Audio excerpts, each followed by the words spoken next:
Hi friends, હું છું પરમાર સુનીતા. તમારું સ્વાગત છે અમારી ચેનલ પર. તો ગુડ મોર્નિંગ. આજે ફરી જઈ રહ્યા છે એક નવા એવા મિશન પર કાલુપુર, અમારા હલમલ હાથી સાથે.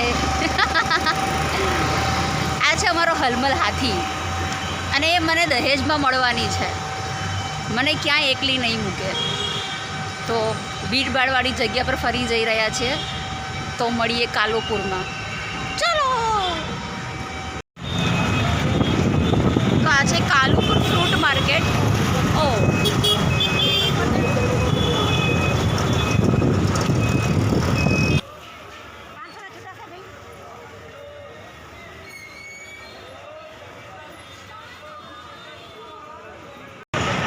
અહીંયા માર્કેટમાં જોડી 10 રૂપિયા કિલો. કેટલી? 10 રૂપિયા.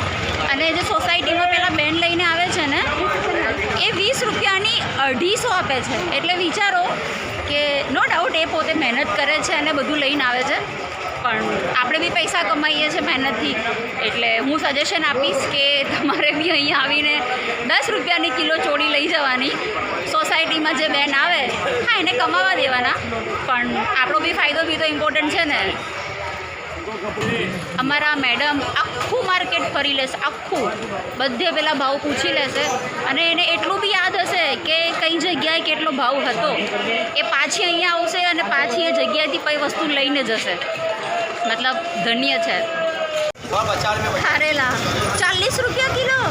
મતલબ અગર એ 100 રૂપિયા કિલો બી હોત તો બી હું લેત, કેમ કે કારેલા મને બહુ જ ભાવે છે. ભીંડા 40 રૂપિયા કિલો. વાહ, એવું લાગે છે કે માર્કેટમાં કદાચ કોઈ વસ્તુ સસ્તી થઈ ગઈ છે. 60 રૂપિયા કિલો. કિલો લઈ લે. કેટલા? 40ના કિલો. 40ના કિલો ટીંડોળા.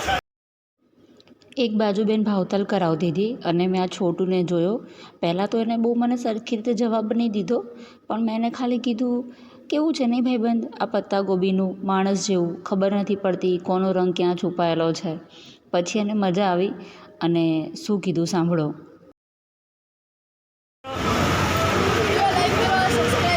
વાપસ से बोल.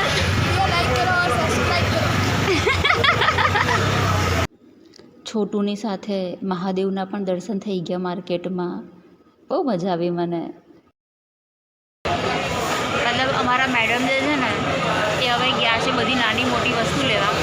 હું બેસી ગઈ છું સામાન લઈને. મતલબ ધન્ય છે લોકોને જે આવી માર્કેટમાં આવીને શોપિંગ કરી શકે છે. પણ મારી પાસે બીજો કોઈ ઓપ્શન જ નથી. મારે પણ બેન જોડે આવવું પડે છે. ખબર નથી પડતી આનું મને. દર વખતે સામેણી સુપડી આને નવી લેવા કેમ જોઈએ છે? જ્યારે જુઓ ત્યારે સામેણી સુપડી નવી લેવાની બસ. પણ ઠીક છે, એની જોડે દલીલ કરવી એટલે ભાઈ બહુ માથાભારે છે.